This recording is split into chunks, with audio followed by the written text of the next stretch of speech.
سوال اور ہے، کیا سطر کھل جانے سے وضو ٹوٹ جاتا ہے؟ دیکھیں، سطر کھلنے سے وضو نہیں ٹوٹتا ہے۔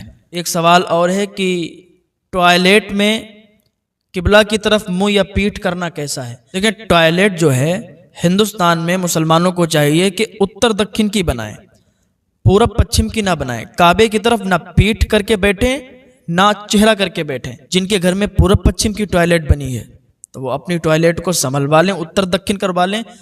5-10 ہزار روپے میں کچھ نہیں ہوگا، بہت بڑے گناہ سے بچو گے۔ اگر ایسا نہیں کرو گے تو گناہ گار ہوگے، لہٰذا اتر دکن کی بنوائیں، پورب پچھم کی نہ بنوائیں۔ کیا لوٹے یا گلاس کو 5 انگلیوں سے پکڑ سکتے ہیں؟ لوٹے اور گلاس کو 5 انگلیوں سے پکڑنے میں کیا حرج ہے؟ لوگ کہتے ہیں کہ 4 انگلیوں سے یا 3 انگلیوں سے پکڑا جائے، ایسا کچھ نہیں ہے۔ 5 انگلیوں سے آپ لوٹے یا گلاس کو پکڑ سکتے ہیں۔ ایک سوال اور ہے، کیا بچے کو دودھ پلانے سے عورت کا وضو ٹوٹ جاتا ہے یا نہیں؟ دیکھیں، بچے کو دودھ پلانے سے یہ عوام میں بھی کچھ ایسے رواج ہو جاتے ہیں اور وہ بہت پہلے سے چلتے ہوئے ہوتے ہیں، ان کو ٹھیک کرنے کی کوئی کوشش نہیں کرتا۔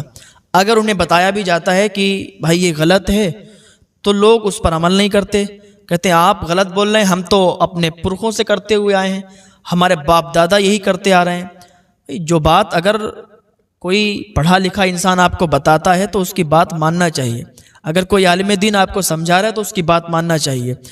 اب یہ سوال ہے، کیا بچے کو دودھ پلانے سے عورت کا وضو ٹوٹے گا یا نہیں؟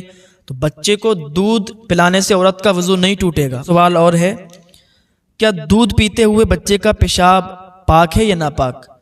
تو دیکھیں، پیشاب دودھ پیتے ہوئے بچے کا ہو یا بوڑھے کا ہو یا جوان کا ہو، ناپاک ہوتا ہے، ٹھیک ہے، پیشاب پاک نہیں ہوتا۔ کیا انسان پیشاب کرنے سے ناپاک ہو جاتا ہے یا نہیں؟ دیکھیں، یہ ایک مسئلہ ہے۔ کسی نے پیشاب کیا، اب نہ تو پانی تھا نہ تو ڈھیلا تھا، تو اب بتائیں کیا پاک ہوگا یا ناپاک؟ تو اکثر لوگ جو پڑھے لکھے نہیں ہیں تو وہ یہی کہیں گے کہ ناپاک ہو جائے گا انسان، لیکن نہیں، یہ مسئلہ شاید آپ پہلے سن چکے ہوں یا نہ سنا ہو تو آج سنیں۔ اگر کسی نے پیشاب کر لیا، پانی یا کوئی ڈھیلا نہیں ملا، تب بھی وہ ناپاک نہیں ہوگا۔ جو بھی پیشاب کی چھینٹیں، پیشاب کے قطرے اگر کپڑے پر لگ گئے تو کپڑا ناپاک ہوگا، انسان ناپاک نہیں ہوگا۔ انسان ناپاک ہوتا ہے جس سے احتلام وغیرہ ہو جائے یا ہم بستری وغیرہ کرتا ہے تو اس چیز سے انسان ناپاک ہوتا ہے، لیکن پیشاب کر کے اگر اس نے استنجا نہیں کیا، پانی ڈھیلا نہیں تھا، تب ناپاک نہیں ہوگا۔ لیکن اگر کپڑے پر پیشاب لگ گئی تو اتنا کپڑا ناپاک ہو جائے گا، وہ کپڑا دھل کے وہ نماز پڑھ سکتا ہے۔ کیا جھپکی لگنے سے وضو ٹوٹتا ہے؟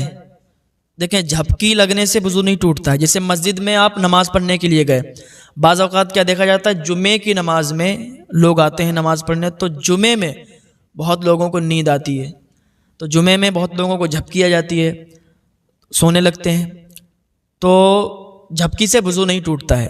ہاں، اگر آپ ٹیک لگا کر سو جائیں، ٹیک لگا کر اگر آپ سو گئے تو وضو آپ کا ٹوٹ جائے گا، یا لیٹ گئے آپ چت یا پٹ کسی طریقے سے تو وضو ٹوٹ جائے گا، لیکن بیٹھے بیٹھے اگر آپ کو جھپکی آئی تو وضو نہیں ٹوٹے گا۔ کیا بیوی سے ہم بستری کرنے سے سارے کپڑے ناپاک ہو جاتے ہیں یا نہیں؟ بیوی سے ہم بستری کرنے میں سارے کپڑے ناپاک نہیں ہوتے ہیں، جتنی جگہ پر اگر نجاست لگی ہے اتنے کپڑے ناپاک ہوں گے۔ اور سوال ہے کہ اگر نماز میں انگوٹھا اپنی جگہ سے تھوڑا سرک جائے تو کیا نماز ہو جائے گی یا ٹوٹ جائے گی؟ عوام میں یہ جہالت پتہ نہیں کس نے پھیلائی، لوگ کہتے ہیں کہ نماز پڑھو تو جو انگوٹھا ہے سیدھے پیر کا وہ بالکل جمع رہنا چاہیے، اگر وہ ہٹ گیا تو نماز ٹوٹ جائے گی۔ یہ جہالت ہے، ایسا کچھ نہیں ہے۔ اگر آپ کا انگوٹھا ہٹ بھی جائے تو نماز میں کوئی فرق نہیں پڑے گا، نماز ہو جائے گی۔ کیا نمازی کے آگے سے ہٹ سکتے ہیں؟ کہ ایک انسان نماز پڑھ رہا ہے اور ایک انسان اس سے اگلی والی صف میں بیٹھا ہوا ہے، اب پیچھے والا تو نماز پڑھ رہا ہے اور آگے جو بیٹھا ہوا ہے اس کی نماز مکمل ہو گئی، اب وہ وہاں سے ہٹنا چاہتا ہے تو کیا کرے؟ اسی بات پر ایک انسان کا ایک سے جھگڑا ہو گیا، وہ صاحب نماز پڑھ رہے تھے اور ان کے آگے جو بیٹھے تھے وہ آگے سے ہٹ گئے اور یہ نماز پڑھتے رہے، تو انہوں نے بعد میں بڑا جھگڑا کیا کہ آپ میرے آگے سے ہٹے کیوں، یہ گناہ ہے، یہ جائز نہیں ہے۔ تبھی تو کہتے ہیں علماء سے ملیں، علماء سے پوچھا کریں، کوئی مسئلہ آپ کا پھنسا ہوا ہو تو آپ اپنے علماء سے پوچھا کریں، یہ مسئلہ ہمیں نہیں معلوم ہے، اس کو لہٰذا آپ حل کریں۔ تو انشاءاللہ آپ کو پتہ چلے گا کہ نمازی کے آگے سے ہٹ سکتے ہیں، گزر نہیں سکتے۔ ایک نمازی نماز پڑھ رہا ہے اور ایک اگلی والی صف میں اس کے سامنے بیٹھا ہوا ہے، اس کی نماز مکمل ہو گئی تو وہ اب آگے سے ہٹ سکتا ہے۔ جو شخص نماز چھوڑتا ہے اور وظائف پڑھتا ہے تو کیا اس کے وظائف قبول ہوں گے یا نہیں؟ جو شخص فرض نماز چھوڑتا ہے اور وظائف کی طرف بھاگتا ہے، وظائف پڑھتا ہے، تو ایسا شخص اس کے کوئی وظائف قبول نہیں ہوں گے۔ اگر کوئی فرض چھوڑ کر نفل ادا کرتا ہے تو نفل قبول نہیں۔ حضرت عمر رضی اللہ تعالیٰ عنہ نے ایک مرتبہ دیکھا کہ ایک صحابی فجر کی جماعت میں شامل نہیں ہو پائے، تو آپ جب ان کے گھر کی طرف سے گزرے تو ان کی والدہ سے کہنے لگے کہ آج وہ فلاں صحابی جماعت سے شامل نہیں ہو پائے، کیا بات ہے؟ تو ان کی والدہ کہنے لگی کہ آج انہوں نے پوری رات وظائف کیے، پوری رات انہوں نے وظیفے پڑھے، نفل ادا کی، اسی وجہ سے ان کی آنکھ لگ گئی اور وہ جماعت میں شامل نہیں ہو پائے۔ تو حضرت عمر رضی اللہ تعالیٰ عنہ کہتے ہیں کہ پوری رات وظائف کرنے سے بہتر ہے کہ فجر کی جماعت میں شامل ہو۔ کیا بغیر رومالی والا پیجامہ یا تہمد پہن کر نماز ہو جائے گی یا نہیں؟ بغیر رومالی والا اگر پیجامہ ہے اس کو پہن کر نماز ہو جائے گی، یا تہمد پہن کر کوئی نماز پڑھتا ہے تو اس کو پہن کر بھی نماز ہو جائے گی۔ لوگ یہ کہتے ہیں کہ اگر تہمد کے اندر کچھ نہیں پہنا یا پاجامہ میں رومالی نہیں تو نماز نہیں ہوگی، یہ لوگوں میں غلط ہے، غلط مشہور ہے، بلکہ نماز ہو جائے گی۔ پاجامہ یا پینٹ کی مہری موڑ کر نماز ہو جائے گی یا نہیں؟